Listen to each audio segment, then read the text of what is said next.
रंजन कुमार दास साधारण संपादक पोस्टा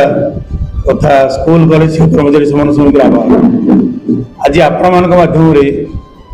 ओडावासी जनसाधारण सरकार को जानना चाहूँगी जे आज जो सांबादिक सम्मेलन ए सांबादिक सम्मेलन मूल लक्ष्य हूँ शिक्षक शिक्षयित्री आज अवहेलित अवस्था विद्यालय शिक्षक नहांती एवं विद्यालय बिना पारिश्रमिक शिक्षकतार पिला पाठ पढ़ाऊँगी छात्र मान भितर तारतम्य अच्छी सेठी अनेक छात्र पाखे विद्यालय साइकेल पाला बेले पोशाक बही पाला बेले बेसरकारी विद्यालय छात्र छात्री मैंने से वंचित होती ये जो तारतम्य जो वैषम्य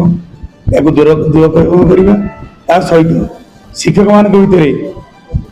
से जो वैषम्यता अच्छी दूरीकरण करवा समस्त जानती शिक्षकटी तार पारिश्रमिक पाँच शिक्षादान किंतु एमती प्रकार शिक्षक अच्छा जो मैंने कि परिश्रम कर मूल्य पाती ना से अनुमान योग्य विद्यालय महाविद्यालय शिक्षक शिक्षयित्री दीर्घ 30 वर्ष कार्य कला से अनुदान ना से शून्य अवस्था से अवसर नौ तेणु अत्यंत दुख परिताप विषय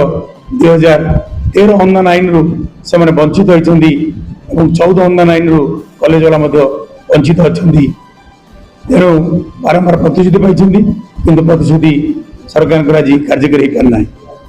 सम परिमाण भाव जो मैंने आज अवसर नहीं से विद्यालय और महाविद्यालय गुड़िक जो मैंने कि नूतन उन्नत विद्यालय और महाविद्यालय से कार्यरत बर्तमान जो अच्छा जो मैंने अवसर नहीं गले से चाकरी शर्तावली ना अवसर कालीन सुविधा ना पेंशन ना कोर्ट राय अच्छी 12/1/24 कोर्ट कही 1981 पेंशन रूल अनुसार एम चाकरी शर्तावली सह पेंशन प्रदान कर किंतु आज पर्यंत कार्यकारी नहबा एवं सरकार एक कमिटी गठन करते जो कमिटी अवधि 6 मास पूर्ण हो डिसेम्बर 6 तारीख पवित्र गृह माननीय मुख्यमंत्री घोषणा करते आम एक उच्चस्तरीय कमिटी श्रीजुक्त अशोक त्रिपाठी अध्यक्षतार कमिटी गठन करूँ किंतु से कमिटी अवधि जून 6 तारीख में पूर्ण है और से 6 मास मध्य पूर्व रिपोर्ट सरकार निकट में प्रदान कर प्रायतः 1.5 मास है से रिपोर्ट आसला किंतु माननीय मुख्यमंत्री निकट में से रिपोर्ट अच्छी किंतु आज पर्यटन कार्यकारी नहबा अत्यंत दुख परिताप विषय कारण ये कमिटी शिक्षक मान समस्या को समाधान करने जो मैंने अनुदान पाई ना जो मान ग्रेड असंगति अच्छी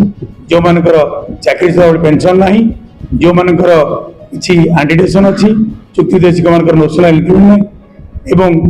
62 वर्ष वृद्धि करने कथा सब विद्यालय महाविद्यालय को सरकारी ऋण करने कथा अनेक समस्या रही से समस्या समाधान करने से कमिटी गठन होता कि अद्यावधि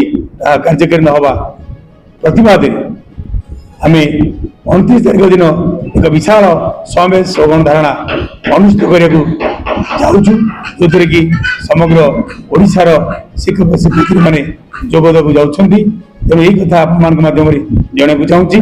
माननीय मुख्यमंत्री माननीय शिक्षा मंत्री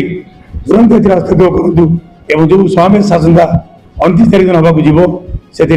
बहु संख्यार शिक्षक शिक्षयित्री मैंने जोगदेवे एवं से दिन सरकार डाकिक समस्या को समाधान करूँ संगठन सहित आलोचना करी समस्या को समाधान करी सरकार देथिया कमिटी रिपोर्ट को तुरंत से जो कमिटी उच्चस्तरीय कमिटी आसी ए समस्या समाधान कले शिक्षक मान मुहर हस फुटेले एक सुस्थ वातावरण सृष्टि हम एवं विद्यालय शैक्य परिवेश सृष्टि कर आज ना आप देखु सारा ओडिशा जो बही प्रथम अष्टम श्रेणी कि नहीं जो बही भूल तार पुनरावृत्ति जो न घटू आगामी दिन में नवम दशम बही आर वर्ष होगा जीव से त्रुटि न घटे से सरकार को चेतवा चाहूँ कारण 5000 ऊर्ध जो शिक्षक कर्मचारी मैंने अवसर नहीं माननीय हाईकोर्ट निर्देश अनुजाई तांको चाकरी शर्तावली पेंशन दियो एवं तुम्हें जो शिक्षा अधिकार आईन अंगीकार करिछ तुम्हें जो जातीय शिक्षा नीति को राज्य कार्यकारिता करिछ तुरंत यही विद्यालय शून्य स्थान पूरण कर छात्र छात्री मान पाखरे जो शिक्षक शून्य सृष्टि होती से विद्यालय मानक नियुक्ति कर अवसरकालीन बयस नियुक्ति न हवा पर्यंत 60 रु 62 वर्ष तुरंत करी ये विद्यालय शिक्षा को सुनिश्चित कर यदि एक कथा न करिबो तेरे ओडिशा स्कूल कॉलेज शिक्षक कर्मचारी समन्वय समिति ये राज्य रे आगामी दिन में को महा लड़ई करिवो एक राजनीतिक लड़ई करिवो ये कथा आपण कहि रखछु लेखिक रखंतु।